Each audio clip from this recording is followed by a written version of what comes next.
The dawn of the 18th of April 1942 broke over the restless Pacific with an image no sailor, no pilot, no enemy ever expected to see. On the narrow steel deck of the USS Hornet, 16 twin-engine B-25 bombers crouched like predators, their wings stretching dangerously close to the edge of the carrier's rails. These were not nimble naval fighters designed for such perilous takeoffs. They were heavy bombers, machines of war built for long runways, not the pitching surface of a ship fighting the waves. Below deck engines roared to life, their thunder echoing through the hull as sailors held their breath. News had just crackled in a Japanese picket vessel had spotted the task force. The mission, already a desperate gamble, had suddenly become even more hazardous. Instead of launching at the planned distance, the raiders now had to take off hundreds of miles earlier, forcing them to face an almost impossible question of fuel. Could they even reach the Chinese coast after striking Japan? For many, the math whispered the same grim answer: no. And yet retreat was unthinkable.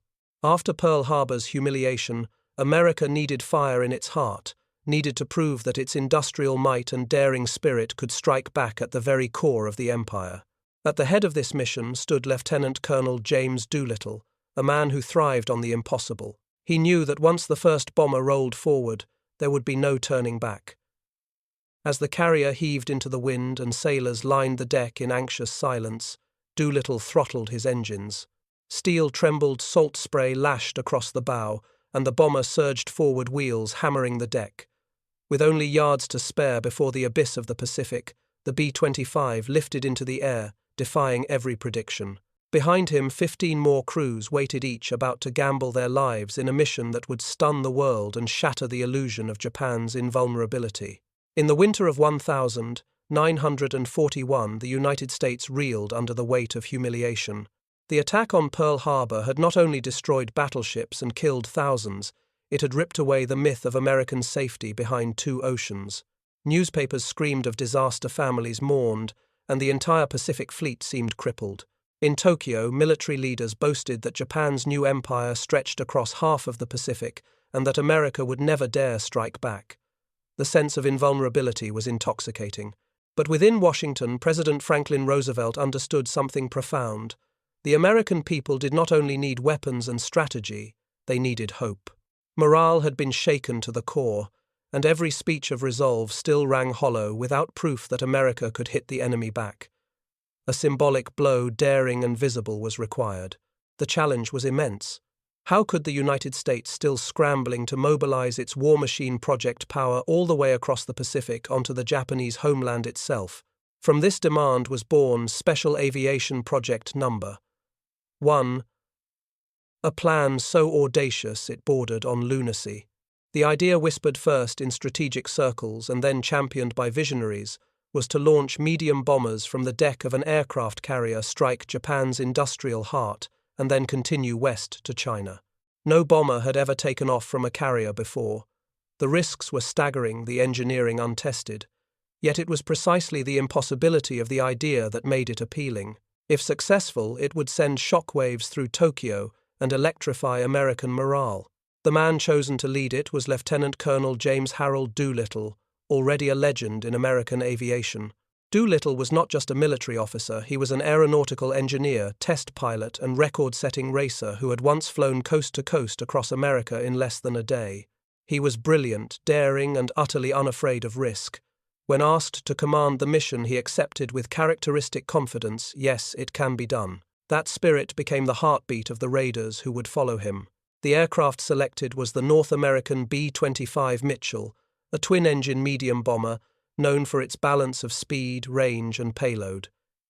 Its short takeoff performance made it the only plausible candidate. Still, modifications were necessary. At Eglin Field in Florida, crews trained on runways painted with white lines, marking a mere 500 feet, the exact length of space they would have on a carrier deck. Additional fuel tanks were fitted in bomb bays and crawl spaces. Guns were stripped out to save weight, and in some planes, broomsticks painted black were stuck in the tail to simulate extra firepower, a ruse to deter Japanese fighters. Even the sophisticated Norden bombsight was replaced with a crude yet reliable device nicknamed the Mark Twain, designed by a bombardier who sketched it on scrap paper. Recruitment for the mission was voluntary. 80 men stepped forward, knowing they were being asked to risk not only combat but the likelihood of never returning. They trained in secret, taking off with dangerously heavy loads, practicing low-altitude bombing runs and learning to stretch every drop of fuel. Many of them wrote farewell letters to families sealed and left behind, knowing they might never be opened until after their deaths.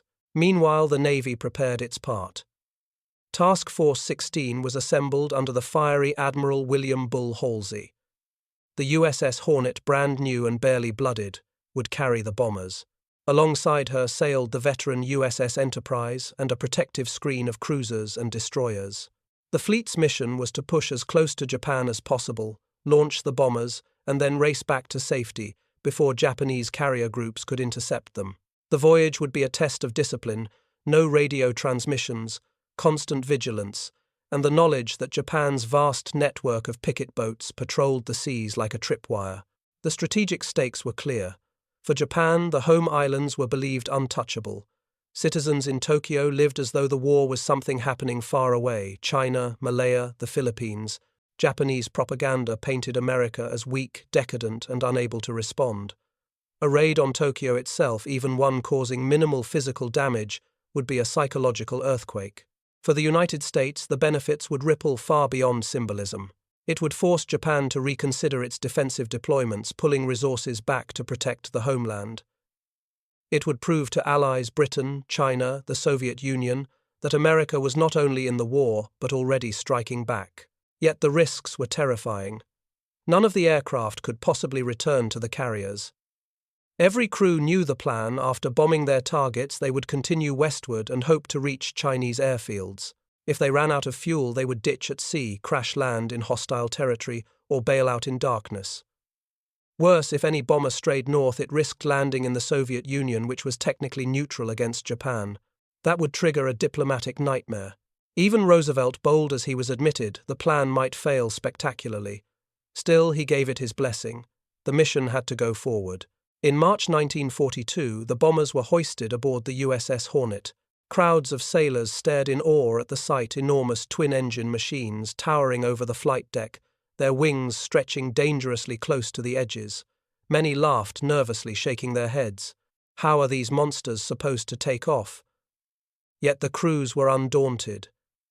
They slept in cramped quarters below deck, tinkered with fuel tanks, and drilled emergency procedures again and again. Above them, the fleet pressed westward every mile closer to Japan, raising the stakes. By mid-April, Task Force 16 was within striking distance. Every man aboard knew the odds. If detected early, the mission might be doomed. If they launched too far out, fuel would not last. And yet there was a collective steel in the air. These were men fueled by anger at Pearl Harbor, by duty to their country, and by the daring belief that audacity itself could be a weapon. In Tokyo, no alarms sounded, no defenses stirred. The empire slept in its cocoon of confidence. But across the waves, hidden behind the grey horizon, a steel armada crept closer, carrying with it 16 bombers that would soon write their names into history. Word spread in whispers among the crews, "We're going to bomb Tokyo." The phrase alone carried electric power. To strike the enemy capital, to show the Japanese people their leaders could not protect them, to prove to the world that America was back on its feet, this was more than a mission. It was destiny. And so in the cold spray of the Pacific, with every man rehearsing the takeoff in his mind, the stage was set. The gamble was enormous, the outcome uncertain, but one truth already pulsed like a drumbeat: the world would never forget what was about to happen. The vast Pacific stretched endlessly, a desert of water dotted only by scattered squalls and the faint horizon. In mid-April 1942, Task Force 16 steamed westward under radio silence, 2 mighty aircraft carriers at its core. The USS Hornet bore her strange cargo 16 B-25 bombers lashed to the flight deck like beasts caged in steel. Alongside sailed the USS Enterprise, bristling with fighters, dive bombers, and torpedo planes to provide protection overhead. Cruisers and destroyers cut foamy wakes in a protective ring, their crews scanning the sea for shadows of the enemy. Every man aboard knew the stakes. The closer they sailed toward Japan, the greater the danger of discovery. For days, tension hung heavy in the air. Sailors and airmen whispered of what might come, They polished equipment, double-checked fuel tanks, and studied charts. Some joked nervously, while others stared silently at the horizon. They knew Japan had strung out a picket line of small patrol craft across hundreds of miles of ocean. These wooden trawlers and auxiliary vessels, though poorly armed, were eyes and ears for the Imperial Navy. If any spotted the task force, the alarm would be raised and the strike would be forced to launch too soon. The morning of the 18th of April began with a stiff wind and grey seas. Lookouts shivered in the cold spray as waves slapped the hulls. At dawn, radar picked up faint returns, contacts ahead. Not long after, sailors sighted a Japanese picket boat chugging across the swell. Guns thundered and the vessel sank quickly, but not before she transmitted a desperate signal. The task force had been seen. The reaction on the Hornet's bridge was immediate. Admiral Halsey and Colonel Doolittle conferred with Captain Mark Mitcher. The plan had called for launching the bombers at about 450 nautical miles from Japan. Now discovered prematurely, they were still nearly 650 miles out. That extra distance meant precious fuel they did not have. Continuing closer would risk the entire fleet. Halsey's order was grim but resolute. Launch them now. Below deck and across the flight deck, the news spread like wildfire. Pilots and crews strapped into their bombers, hearts pounding. The seas rolled heavily, the carrier pitching and yawing as spray lashed over the bow. It was one thing to practice on a calm Florida runway, quite another to face the steel deck of a carrier with no margin for error.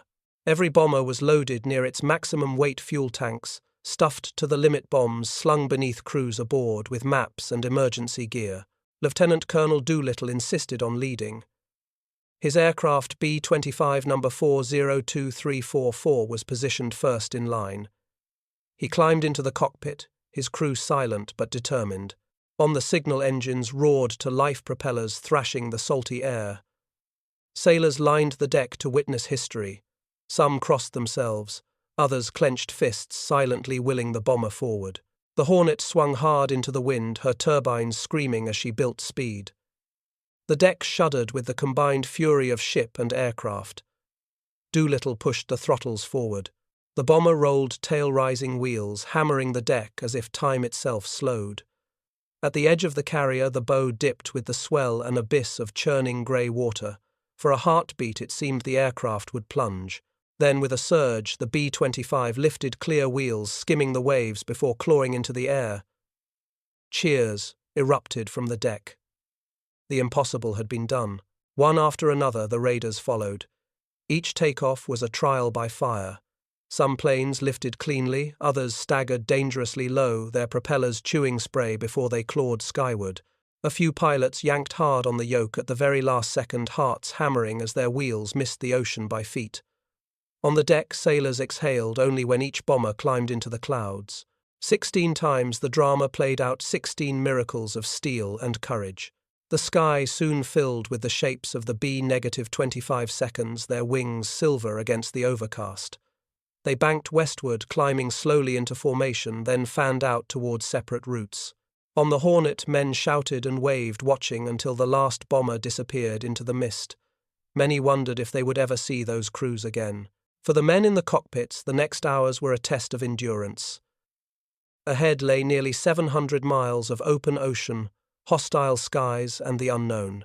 Each pilot watched fuel gauges with hawk-like eyes, calculating and recalculating. Every gallon mattered. Crews took turns scanning the horizon for enemy ships or fighters. Some sat in silence, replaying the moment their wheels had left the carrier deck, marveling that the impossible had actually worked. Behind them, the fleet wheeled away, racing back east towards safety. The bombers were alone now. 16 solitary arrows shot across the Pacific, each carrying 4 500-pound bombs, each man knowing there was no return. At that moment, no one could predict what awaited them over Japan. Would fighters intercept them? Would flak tear them apart? Would the weather hold, or would storms drive them into the sea? What they knew was simple. They were the first Americans since Pearl Harbor to carry the war back to the enemy's homeland. The weight of a nation's hopes rode with them. The tension built with every passing mile. In Tokyo, civilians went about their day in calm routine, unaware that across the waves the raiders drew closer, engines droning relentlessly. In the cockpits, eyes darted between maps, compasses, and the fuel gauges ticking slowly downward. Each man felt the enormity of the gamble, and yet beneath the fear there was pride that they were the chosen few to deliver America's first blow of revenge. The die had been cast. The raid was underway. 16 bombers sliced through the clouds toward the heart of an empire that believed itself untouchable. The moment of reckoning was approaching. The coastline of Japan appeared like a shadowy smudge against the late morning haze. After hours of flying across nothing but grey ocean, the men of Doolittle's raiders finally saw the land of their enemy. For months they had trained in secrecy, for days they had sailed in silence, and for hours they had flown with the gnawing fear that fuel would run out before they even reached their targets. Now rising out of the mist were the very cities the Japanese people had been told were invincible. Each bomber had its assigned target. Some were bound for Tokyo, others for Yokohama, Nagoya, Kobe, or Osaka. Their objectives were carefully chosen: docks, oil storage facilities, steelworks, and military factories. Though the physical damage from 16 bombers could never cripple an empire, the psychological effect of explosions echoing in the Japanese capital was expected to be seismic. It was not about destroying factories, it was about shattering illusions. As the first bombers reached Tokyo, the crews descended to rooftop height, engines howling as they skimmed over the sprawling metropolis. Civilians looked upward in shock.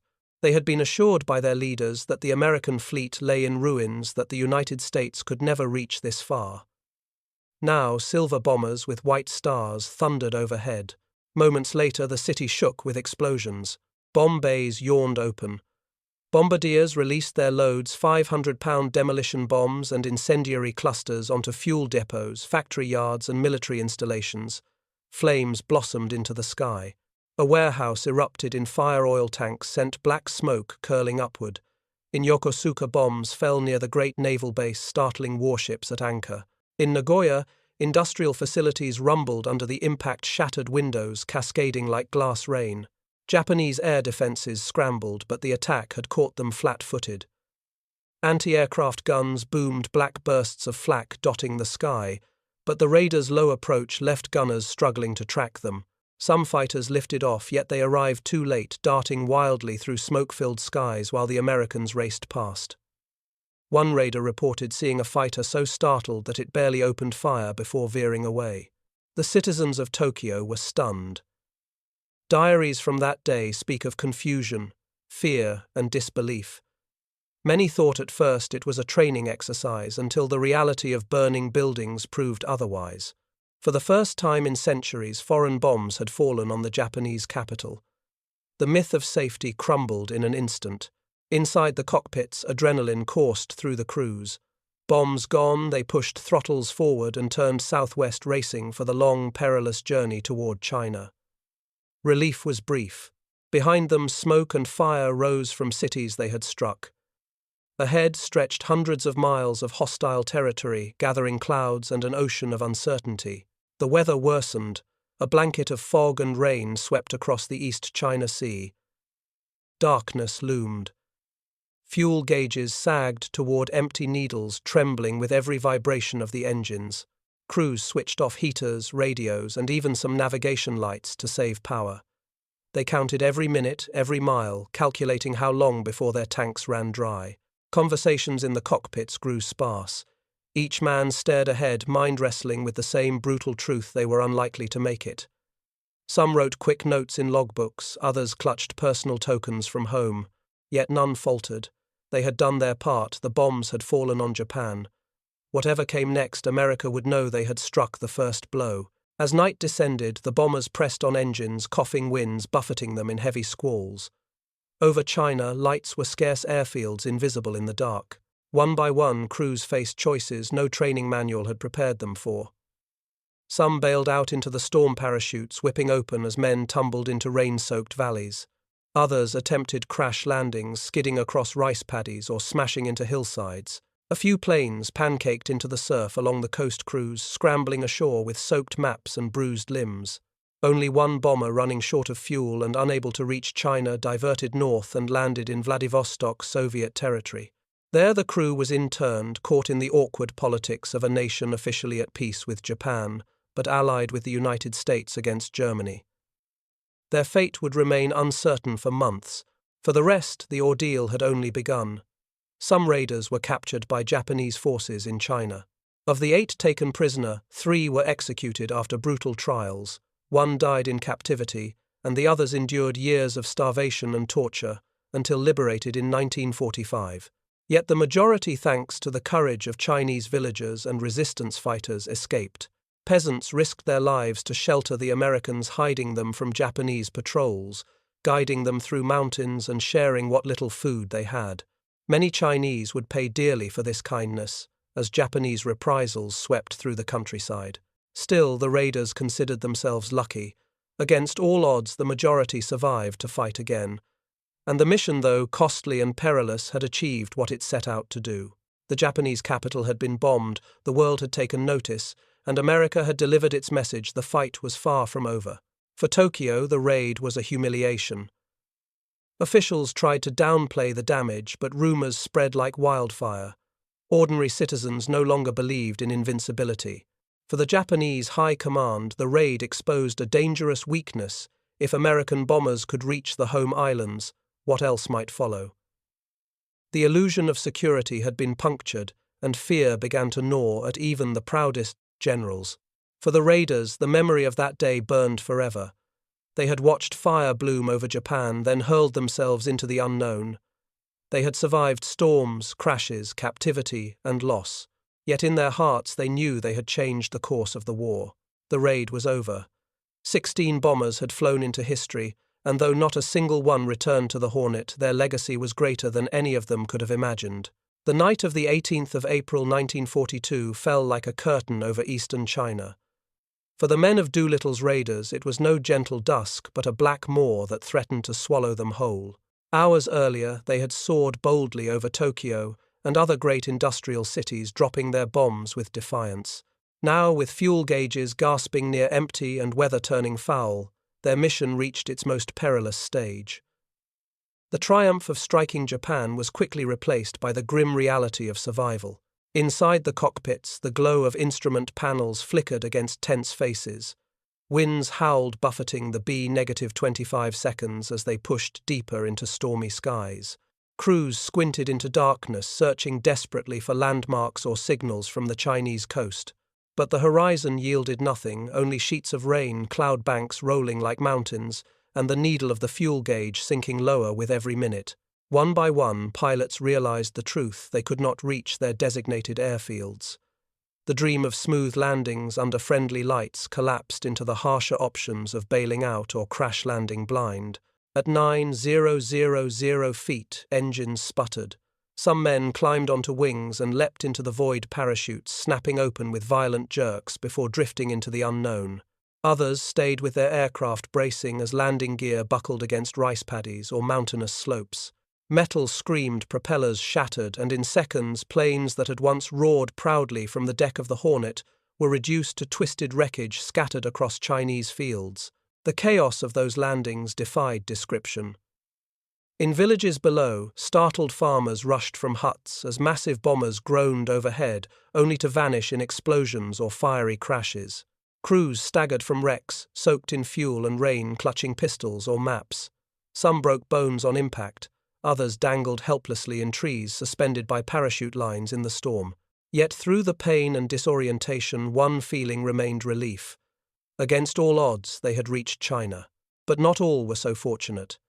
8 raiders fell into Japanese hands. Captured in occupied territories, they were paraded as trophies, subjected to brutal interrogations, and condemned in rigged trials. 3 were executed by firing squad, 1 died in captivity, and the remainder suffered starvation and torture until liberation in 1945. Their sacrifice would forever shadow the mission's glory. Meanwhile, another crew unable to make China diverted north to the Soviet Union. Landing at Vladivostok, they were immediately interned. Though treated with relative restraint compared to Japanese prisons, they became pawns of international politics as Moscow sought to balance its neutrality with Japan against its alliance with the United States. For months they lived under watch, uncertain of their fate, until Soviet officials quietly allowed their escape into Iran, reuniting them with Allied forces. For the majority of the raiders' survival depended not on maps or compasses, but on the courage of strangers. Chinese civilians, though living under constant threat of Japanese reprisals, opened their homes to the battered Americans. They hid them in barns, dressed their wounds, and guided them through mountains toward safety. In some cases, entire villages moved at night to protect the flyers, spiriting them away under the noses of Japanese patrols. The price for such bravery was staggering. In retaliation, Japanese forces unleashed Operation Seigo, a campaign of vengeance across Zhejiang and Jiangxi provinces. Historians estimate that hundreds of thousands of Chinese civilians were killed or left to die of famine and disease. This brutal aftermath became one of the darkest legacies of the raid, a reminder that even acts of heroism carried terrible costs. Back in China, Lieutenant Colonel Doolittle himself drifted down beneath a parachute, landing hard in a field. Exhausted, soaked, and convinced that the mission had failed, he gathered his crew. They had lost every aircraft. They were scattered across hostile terrain. Doolittle later admitted he expected to face a court-martial. In his eyes, he had gambled America's reputation and lost. He did not yet know that at that very moment word of the raid was electrifying the United States. In Washington, Roosevelt announced triumphantly that bombers had struck Tokyo. Newspapers blared the headline, "Tokyo bombed," crowds gathered in streets, cheering, waving flags, singing the national anthem. The psychological effect was immediate, lifting spirits from despair into roaring pride. The nation, once humiliated at Pearl Harbor, now stood taller, its people filled with a sense of retribution. They knew the war would be long, but now they believed victory was possible. In Tokyo, by contrast, the raid cut like a knife. Though the physical damage was limited, some oil tanks, destroyed docks, aflame factories scarred, the blow to prestige was catastrophic.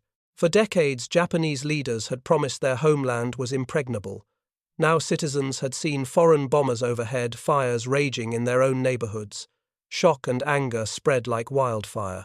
The mighty Imperial Navy, which only months before had rampaged across the Pacific, suddenly appeared vulnerable. The High Command convened in urgent councils. Admiral Yamamoto, the mastermind of Pearl Harbor, was shaken. He understood what the raid meant. America had the reach, the daring, and the will to strike the very heart of Japan. If a handful of bombers could cause such panic, what might a larger assault do? To restore confidence and trap the U.S. fleet, Yamamoto pressed forward with a plan already forming in his mind: the great confrontation at Midway. Yet none of this was known to the raiders stumbling through Chinese hills or languishing in prison cells. For them, the climax of the mission was raw survival. Hunger gnawed wounds, bled, and Japanese patrols scoured villages. Still aided by Chinese allies, the majority escaped. When they finally rejoined American lines, they were hailed as heroes. The faces of young airmen, once weary and uncertain, now carried the glow of legend. The mission that began with impossible takeoffs on a stormy morning had ended in fire, exile, captivity, and survival against all odds. It was not a clean victory. The losses were heavy, the dangers immense, the costs borne by innocent allies heartbreaking. But in the crucible of April 1942, the raiders had done the unthinkable. They had carried the war to Japan's doorstep, proving to the world that America's spirit was unbroken. The climax of the raid was not measured by bombs dropped, but by courage tested in the storm, by survival wrested from catastrophe, and by the knowledge that the Empire of Japan would never again feel safe in its own capital. The Doolittle Raid was over in hours, but its shockwaves rippled for years. When the 16B-25 seconds lifted from the deck of the Hornet, they were not only carrying bombs, they carried the weight of a wounded nation's pride. And when those bombs exploded over Tokyo, Yokohama, Nagoya, Kobe, and Osaka, the echo was far louder than the physical blasts themselves. In the United States, the news broke like a thunderclap. Only 4 months earlier, Pearl Harbor had left the nation stunned, grieving, and doubting. But now headlines proclaimed Tokyo bombed. Crowds gathered in city squares, church bells rang, and radios buzzed with excitement. For the first time since the war had begun, Americans felt they had seized the initiative. Roosevelt, with a smile, announced vaguely that the bombers had come from Shangri-La, a wink that made the operation even more mysterious. The secrecy and daring elevated the raiders into instant heroes. Lieutenant Colonel James Doolittle, who had landed in a muddy field in China believing he had failed, was astonished to find himself awarded the Medal of Honor. He was promoted to Brigadier General on the spot. Newspapers splashed his photo across the front pages, his name joined with phrases like audacity, revenge, and courage. For the American people, the raid was proof that their military could strike back, even when the odds looked impossible. It injected energy into war bond drives, lifted recruitment, and rekindled faith in ultimate victory. But for Japan, the raid was humiliation. The physical damage was relatively minor, about 50 buildings destroyed, several factories, burned oil storage tanks in flames, and dozens killed or wounded. Militarily, 16 bombers were a pinprick against an empire spanning half the Pacific. Yet psychologically, the blow was devastating. The Japanese public had been assured that their homeland was untouchable, their defenses impenetrable.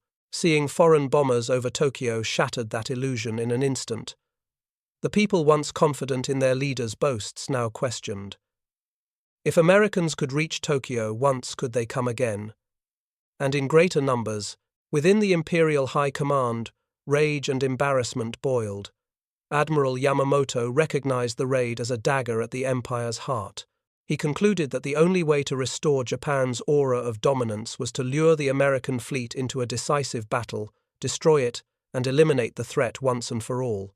This determination would shape the fateful plan to seize Midway Island, a gamble that just weeks later would turn into catastrophe for Japan. Thus, the Doolittle Raid became a catalyst, pushing Japan onto the path that led to its greatest naval defeat. The raid also forced Japan to divert resources. War planners shifted fighter squadrons, anti-aircraft batteries, and radar units back to the home islands. Ships were tasked with patrolling coastal waters. What had been an empire projecting power outward was now compelled to defend inward. This redirection thinned Japan's presence across the Pacific, creating cracks that U.S. forces would exploit in the island-hopping campaigns to come. Yet the triumph carried a terrible shadow. In occupied China, Japanese forces launched brutal reprisals known as the Zhejiang Jiangxi campaign. They scoured villages searching for downed American airmen and punishing civilians suspected of helping them. Entire communities were massacred, crops destroyed, wells poisoned.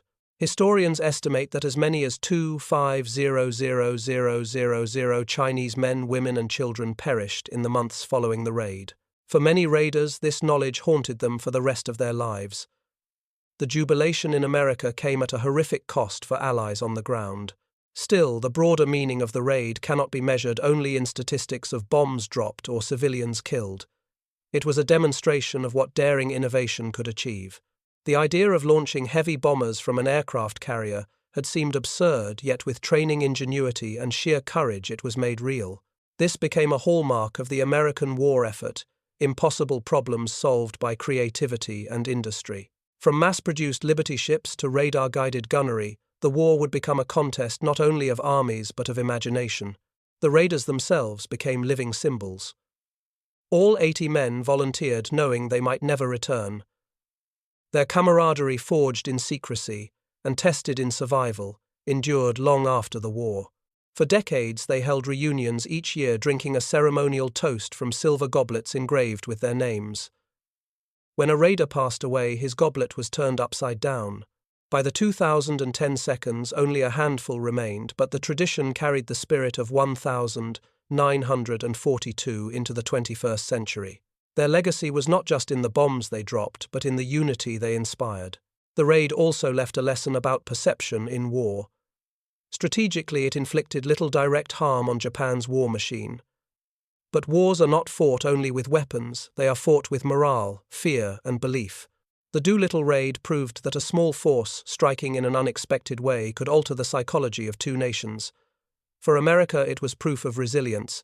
For Japan, it was proof of vulnerability. The aftershocks reshaped decision-making at the highest levels on both sides. By the time the Pacific War reached its climax in 1945, the memory of April 1942 remained vivid.